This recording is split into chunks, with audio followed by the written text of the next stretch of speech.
Selam aleyküm, hayırlı akşamlar. Merhaba saygılı ATR telekanalının teleseyircileri. Küçük bir teneffüsten sonra kendi yayındamız. Stüdyada sizler için ben Gülsüm Halilova çalışam ve endi bundan evvel laf etkenimizge göre bu suv meselesini akta da devam etmege ister edik. Hakikaten de mına geçenlere o'zining Facebook sayfasında işgal etilgen Kırım işgal etilgen son sözde işte işgalci prokuror deb ilan etilgen Natalya Poklonskaya Birleşken Milletler Teşkilatı'na Kırım'da su vaziyeti ile bağlı böyle bir müracaatta bulungan, sanki dersin Kırım böyle humanitar katastrofa, humanitar felaket posağasında tura eken degen böyle müracaatta bulundu. Hakikaten de öyle mi?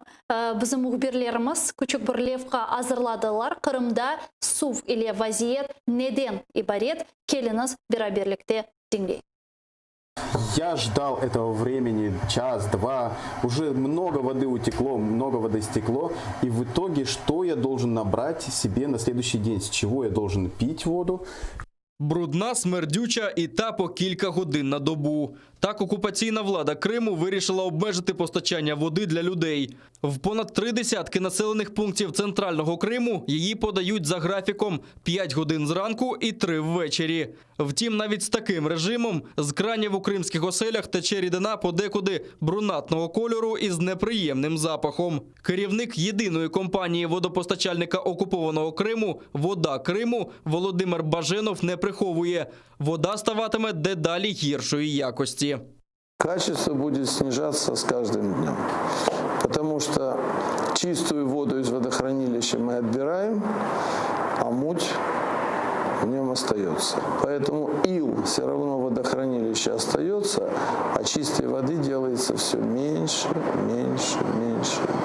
Водосховища Криму стрімко міліють з 2014 року, коли окупантам перекрили доступ до Дніпровської води. 8 з 22 водосховищ півострова живляться з Північно-Кримського каналу. Станом на початок літа в них лишалося близько 85 мільйонів кубометрів води, а це лише чверть від місткості сховищ. За даними окупантів, цього б вистачило на 100 днів. Втім, самі погіршують ситуацію. Нескінченне будівництво путінської траси Таврида потребує будматеріалів. Щебінь окупанти видобувають у горах, пісок – в прибережних районах. А це нищить кримську природу, змінює ландшафт. Дрібні водойми зникають, гірські річки, які поповнювали водосховища, пересихають. А тим часом воду намагаються перекидати з Тайганського водосховища до Сімферополя.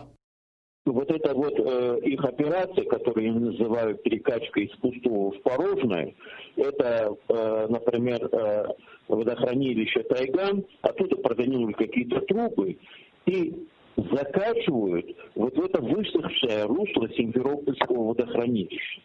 Вы можете себе представить, сколько воды просачивается в грунт, вот в сухой грунт. Это потеря до 70%. То есть потребителю из того, что перекачали с Тайгана в Симферопольское водохранилище, попадает, в лучшем случае 25-30%. Все остальное просто уходит в грунт. Вот такой вот, я не знаю, как это даже назвать, вот такое бездарное обращение, с водой. Окупаційна влада сама визнає, мережі водопостачання зношені. Зараз, коли більшу частину дня труби заповнює повітря, відновлення водопостачання призводить до аварій. В заполненную воздухом трубу устремляется вода, а дальше, как шприц, вода идет поршнем, сжимает воздух, происходит гидроудар, и наши сети рвет. Вчера на утро по городу Симферополя было 32 порыва. В усіх проблемах окупанти звикли винуватити Україну. Втім, самі визнають, почався природній посушливий період, який зазвичай триває 1-2 роки. Владислав Стужук, Заман, АТР. Bizle şimdi Kırım Tatar Milli Meclis azası, Kırım Tatar Resurs Merkezi'nin yolbaşçısı Eskender Bariyev bağlanmalı, galiba da bağlanıp olamadık deb ayta bizim muhbirlerimiz ve keliniz sonki haberlerini öyle olsa beraberlikte da bir kere onların üzerinden geçeyik. Mına geçen yere bizim bundan evvelde aytkanımızga göre o'zining Facebook sayfasında Kırım'ın sözde işgalci prokurori Natalya Poklonskaya Birleşken Milletler Teşkilatı'na müracaat etip Kırım'da yüz bergen сув или юз берген ағыр вазиятны айдынлатқан ве оның айтқанына көре санки дерсін Бірлешкен Миллетлерден она жевап келгенде, оны Қырымда вазиет или мерақланған ве вазиетні тақип еткен темсилчі оларақ тайын еткенлер. Мұна келіңіз өзінің Facebook сайфесінде не yazғанını dinleyik. Приємно здивована конструктивною реакцією Управління Верховного комісара ООН із прав людини на моє звернення щодо порушення українською стороною прав людини у Криму у зв'язку з незаконним позбавленням людей прісної питної води. Важливо те, що мій статус як представника кримчан у парламенті Росії визнала така впливова міжнародна організація. Украина тышышларын әзірлегенде ise енді бұл вазиетні изатладылар ве айтқанларына көре Наталья Поклонская істегеніні ақиқат еріне қойып сеслендіре. Келіңіздің лейк тышышларын әзірлегенде не айталар? Поклонська, як і її російські провідники, видають бажане за справжнє, маніпулюючи при цьому механізмом розгляду звернень до Управління Верховного комісара ООН з прав людини, розповідаючи про запрошення представників міжнародних організацій в Крим та намагаючись видати листи останніх як визнання себе та своїх дій в окупованому Криму. Ескендер Бариев бізіле балғанды. Ескендерға селям алейкум. Ескендерға, ақиқатен демі Қырымда бүгін сув или бағлы вазиет яман, чүнке мен білем сіз бұны тақип етесіз ресурс меркезіңізден бері. Çok mu yaman ve böyle gumanitar katastrofa, felaket var mı? Yani onun posakasında bulunamız mı şimdi? Ну, с одной стороны, мы можем говорить о том, что действительно сейчас оккупационной власти, и в частности Российской Федерации, необходимо дать основные посылы в том, что действительно существует некая гуманитарная катастрофа. С другой стороны, мы видим, что если бы были бы предпосылки гуманитарной катастрофы, то наверняка Российская Федерация не завозила бы отдыхающих, потому что, насколько мне известно, уже только на данный момент более 2 миллионов отдыхающих приехало в Крым. И мы реально понимаем, что те туда встретят сутки самолетов, те поезда и автотранспортные средства, которые приезжали в Крым, они потребляли воду. Люди, которые находились на отдыхе в Крыму, они непосредственно и пили воду, и купались, и, соответственно, принимали ванны, ходили в туалет и так далее. Поэтому в данном случае, когда мы говорим о гуманитарной катастрофе, то, соответственно, преднамеренные действия или превентивные действия должна была совершать как оккупационная власть, так и российская власть непосредственно в Крыму и не завозить или ограничить поступление жителей, поступление туристов, которые потребляют воду. Теперь, что касается вообще ситуации, на самом деле ситуация действительно ухудшается с каждым разом. Так, например, если проследить за динамикой, то на момент, скажем, конца июля, начала августа, объем суммарной воды составлял 75 миллионов кубометров. И уже к августу, что на 8,5 миллионов кубометров меньше, чем за предыдущий месяц. О чем это говорит? Это говорит о том, что знойная жара, отсутствие осадков, скажем, потребление воды, в том числе и потребление, или в первую очередь в промышленных целях. И за это время, если вспомните, в начале августа оккупационные власти проводили военные учения, которые также требуют использования воды. То есть в этом плане российская власть абсолютно не контролировала и не совершала каких-либо превентивных мер, дабы обеспечить наше гражданское население на территории водой. Другой вопрос, что само такое бесхозяйственное отношение и, я бы сказал, преступное отношение к естественным источникам. Ведь дело в том, что, во-первых, они нарушают сам природный процесс наполнения водой рек крымских и, соответственно, водохранилищ. Это с одной стороны.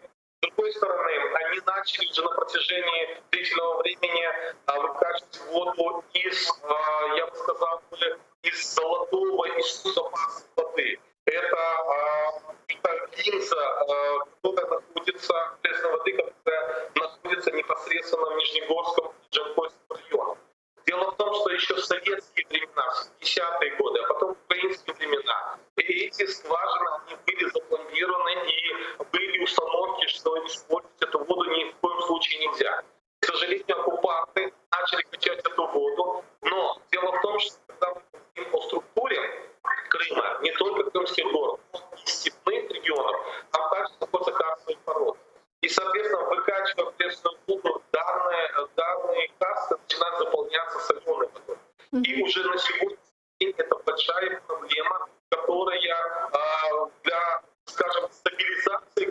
только для стабилизации необходимо не менее 50 лет. Далее мы видим- Ескендір ағай, ештес? Алло?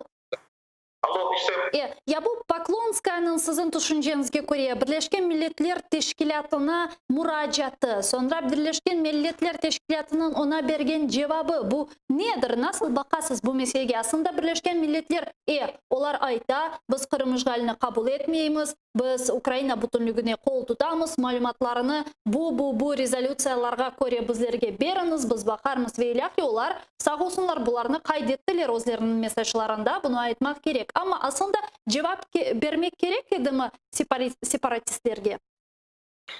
Дело в том, что мы об этой теме даже с вами в студии, помните, говорили, что еще в начале июня Поклонская подала обращение в управление Верховного комиссара ООН по правам человека. Дело в том, что есть процедурные процессы. И, соответственно, в данном случае Поклонскую больше рассматривали. Мы же детали не знаем, как она подавала. И, соответственно, ее больше рассматривали как депутата Государственной Думы. И, соответственно, процедурно, то есть первоначально начинаются определенные коммуникации. Но мы должны понимать, что данная предварительная информация или ответ о том, что необходимо связаться с департаментом полевых операций и технического сотрудничества управления Верховного комиссара, это говорит о неких коммуникациях. И, соответственно, понятно, что бюрократия ООНовская, она должна, скажем, вести определенные коммуникации. Но мы должны понимать, что есть мониторинговые миссии, опять же, и управление комиссара, Верховного комиссара ООН по правам человека. И, соответственно, мониторинговая миссия находится непосредственно в Украине. И Российская Федерация, как страна-оккупант, не пропускает миссию мониторинговую из Украины. Представительство российское просто никакого отношения, и она никогда не поедет в Крым для того, чтобы дать оценку тем или иным обращениям. Кроме того, мы видим это стратегическое, или, может быть, даже сказал бы, тактическое действие оккупационных властей, потому что мы знаем, что в начале июня также оккупационная власть, они подавали от так называемого или от фейкового комбината крымского иск в Европейский суд по правам человека. И Европейский суд отклонил этот иск ввиду того, что они не прошли определенные процедуры. То есть они вначале пытались войти опять же в коммуникации, и как раз-таки российские адвокаты и юристы здесь как раз-таки полностью проиграли, но начали сводить к тому, что якобы судья азербайджанского происхождения, и поэтому начали искать другие причины. То есть мы видим, что Российская Федерация пытается использовать любые площадки, любые механизмы с международными организациями. И что нужно в этом случае для Поклонской? Во-первых, она хочет дать посыл крымчанам о том, что они активно работают над подачей воды. Во-вторых, они пытаются действительно создать некую атмосферу проблемы гуманитарной катастрофы с водой. Но если также они будут действовать, как действуют сегодня, то это в первую очередь преступление оккупационной власти. Потому что они абсолютно нерационально используют природные, естественные источники воды, которых вполне было бы достаточно для наших граждан. Но, к сожалению, мы видим другие проблемы, что близится отопительный сезон. И для запуска отопительного сезона также требуется большое количество воды. Сегодня мы видим еще одну проблему, что количество воды уже ниже мертвых зон или мертвых точек, что может привести к разрушению водохранилищ. И это также может привести в будущем к катастрофе. Поэтому сегодня оккупационная власть должна признать, что она не справляется с ситуацией, что она не может управлять Крымом, потому что кроме проблем все-таки присутствуют и приближаются проблемы и с газом, и проблемы все-таки с электроэнергией. И поэтому оккупационная власть должна оставить Крым и предоставить возможность восстанавливать Крым и развивать в нужном направлении в соответствии с международным правом. Егер мисал олара Кырымга су бермек карары алынса, не olacak? Yani bu ne anlamga gelecek ve siz böyle bu karar alınıp için bir karar alınabilir mi? Hissettiniz mi? Var mı böyle istekler?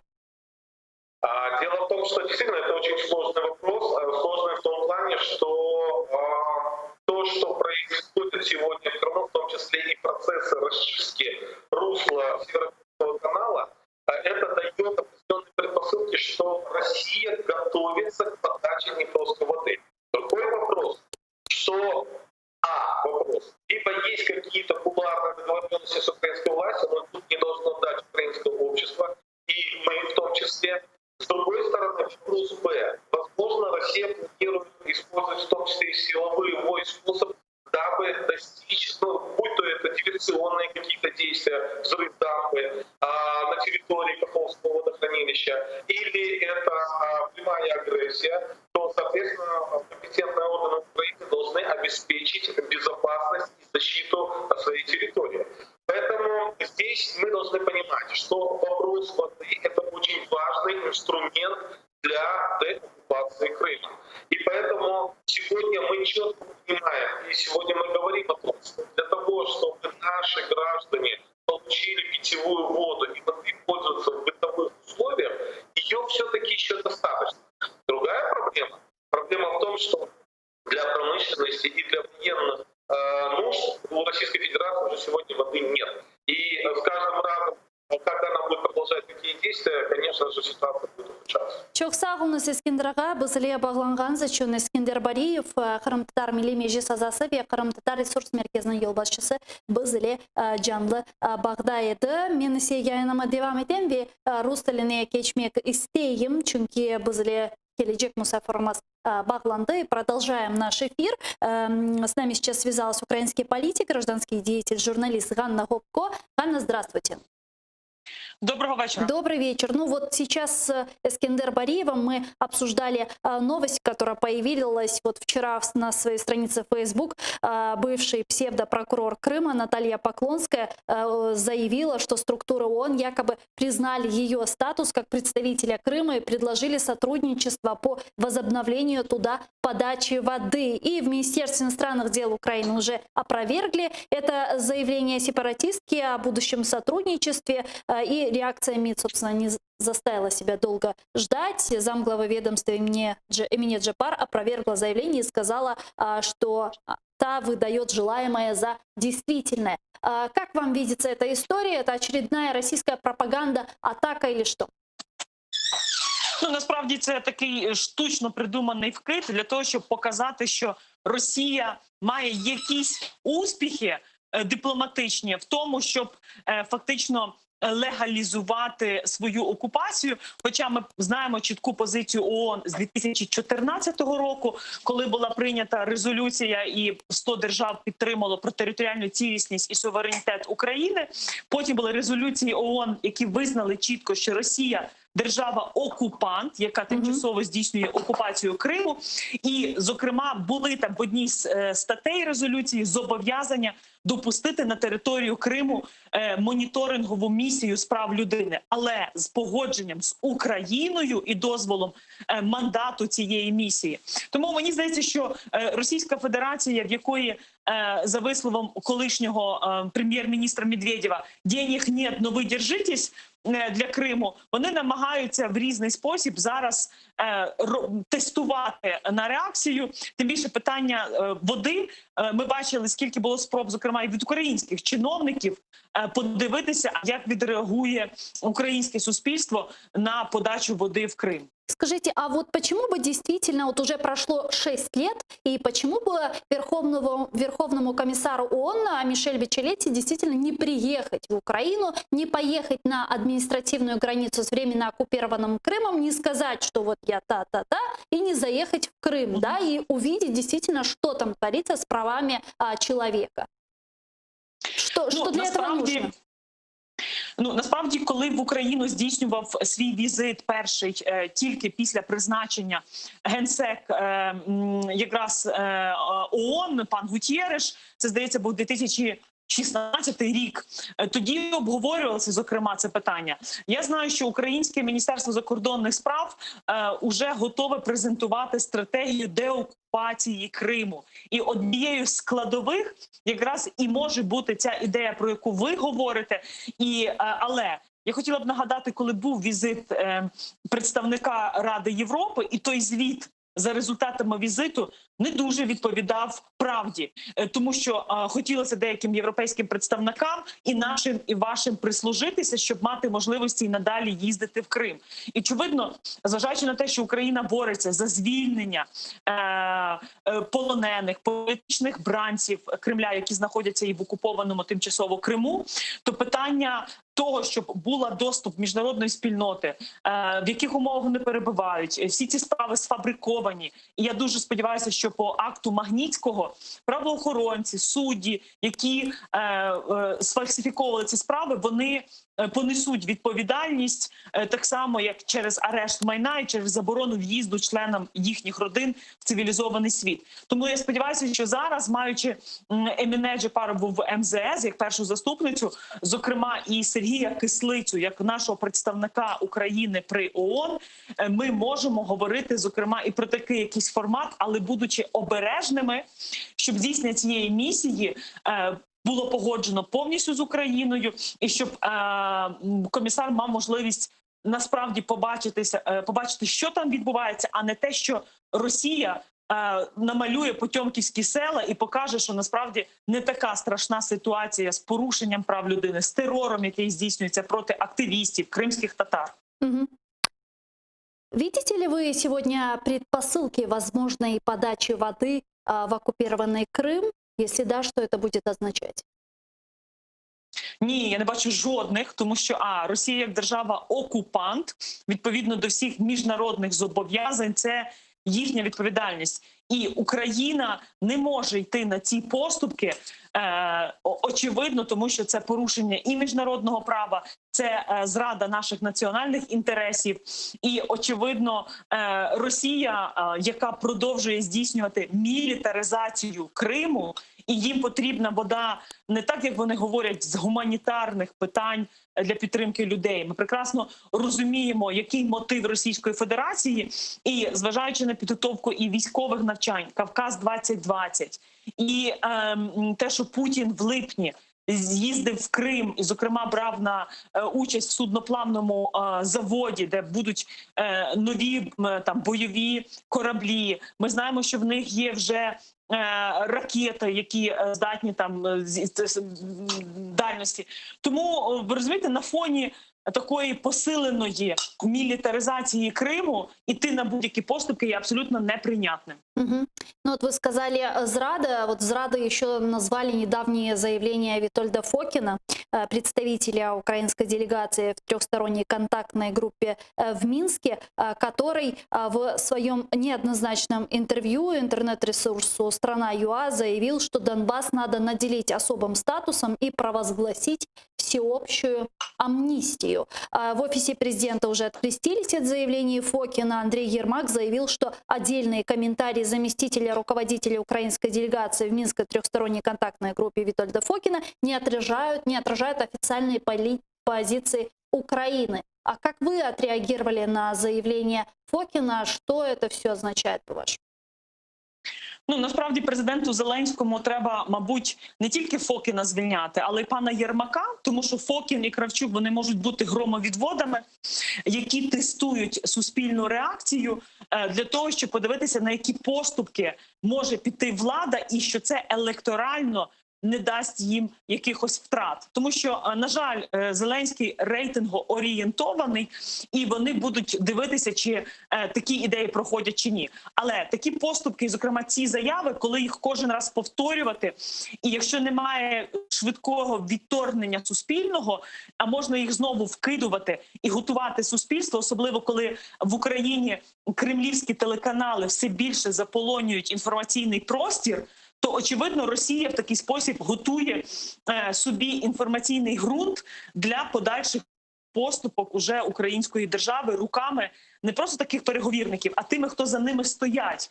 І ми прекрасно розуміємо, що Фокін такі заяви не робить, тому що йому так хочеться, що він як представник офіційної України в ТКГ, і є указ президента про призначення Кравчука і Фокіна, це президента відповідальність.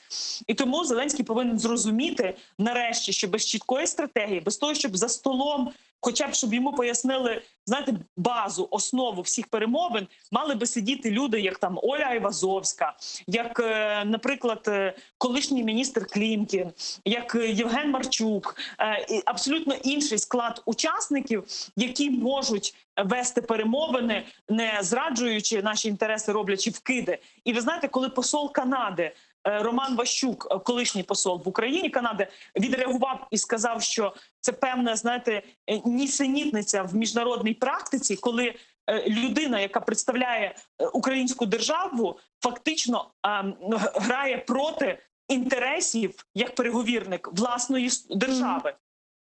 Спасибо вам большое. Дуже дякую вам. Ганна Гопко, політичний діяч, журналіст, була з нами на прямому зв'язку. Ну а тем временем в России глава Министерства иностранных дел Сергей Лавров, который обвинил Украину в дестабилизации ситуации в Беларуси, будто в соседней с нами стране работают 200 украинских экстремистов, сказал он. На что получил жесткий ответ со стороны министра иностранных дел Украины Дмитрия Кулебы. Давайте его послушаем.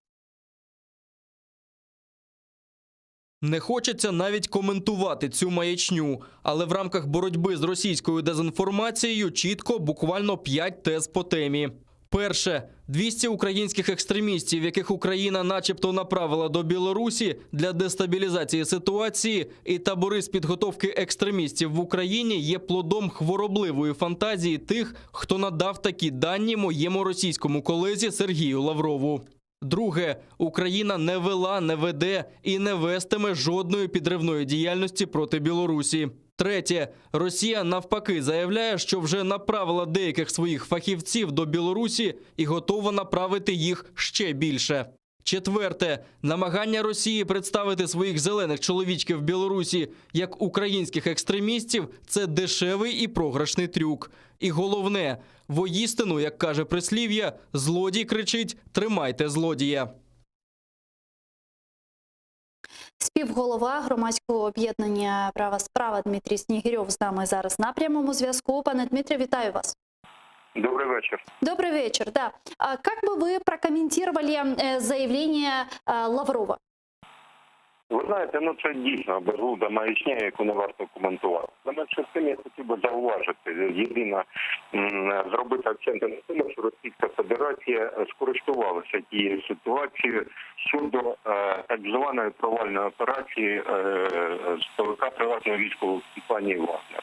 Різні думки в українському суспільстві щодо того, чи була операція, чи не була операція, призвела у підсумку до цих результатів, що Російська Федерація заявила, що це, власне, був сценарій української сторони витягнути російських громадян на територію Білорусі і, відповідно, дестабілізувати ситуацію в цій країні. І потім вже пішли подібні безглузді заяви Лаврова про наявність 200 українських найманців, відповідно, таборів підготовки на території самої України. Тут варто сказати, що заяву Лаврова треба розглядати як елемент інформаційно-пропагандистської операції Російської Федерації, яка має на меті посварити, власне, і Україну, і Білорусь. Не випадково свого часу президент Білорусі Лукашенко заявив про те, що Білорусь ніколи не стане плацдармом для військового вторгнення російських збройних сил з території його країни на територію України. Подібні заяви не влаштовують Російську Федерацію. Вони розглядають як Республіку Білорусь, так і Україну в зоні свого військово-політичного впливу. І, відповідно, будуть робити все можливе для дестабілізації ситуації в цих двох країнах. І головне, що буде робити Російська Федерація, це намагатися зняти з себе відповідальність за діяльність відверто провокаційних сил в Білорусі, які пов'язані, власне, з фінансовими і політичними колами самої Російської Федерації. Відповідно, будуть спроби перекласти ситуацію щодо нестабільної політичної ситуації в цій країні на сусідів, в першу чергу на Україну. Тут Україні треба зайняти виважену позицію і чітко дати, відреагувати на ці дурнуваті заяви Російської Федерації, пояснивши, власне, білоруським колегам, що Україна не втручається у внутрішні справи Республіки Білорусь і, відповідно, події, які відбуваються в Республіці Білорусь, є суто внутрішньою проблемою цієї країни. Варто утримуватися від будь-яких коментарів офіційним особам з приводу подій, які відбуваються в Республіці Білорусь. А как по-вашему, вот буквально 2 минутки до завершения нашего эфира, как по-вашему ситуация в Беларуси может отразиться на Украине? Если Российская Федерация полностью поглотит Беларусь, чем это нам грозит? Ми отримаємо фактично територію, контрольовану Російською Федерацією, відповідна можливість для розгортання додаткових підрозділів Збройних сил Російської Федерації на території цієї країни. Я не виключаю, що тоді Республіка Білорусь буде дійсно використана в якості військового плацдарму для подальшого військово-політичного тиску Російської Федерації, але вже з території Республіки Білорусь. Це дуже небезпечний сценарій. Тим більше я хотів би підкреслити, що білоруська кордон з Білоруссю пролягає в безпосередній близькості від стратегічних міст України, на відміну від російсько-українського кордону на Сході. Тобто нам тут жартувати нема чим, і треба відповідно зайняти чітку виважену позицію. РНБО має дати розпорядження і відповідно зібрати засідання Ради безпеки і оборони щодо укріплення власне україно-білоруського кордону на момент можливих провокацій власне Збройних сил Російської Федерації, які розташовані в цій країні. Дуже дякую вам, Дмитро Снегирьов, співголова громадської ініціативи «Права справа» був з нами на прямому зв'язку. Дякую вам. Ну а я вынуждена завершать информационно-аналитическую программу «Бугунь». Далее смотрите «Прайм Муждабаев», буквально 5 минут, не переключайтесь, скоро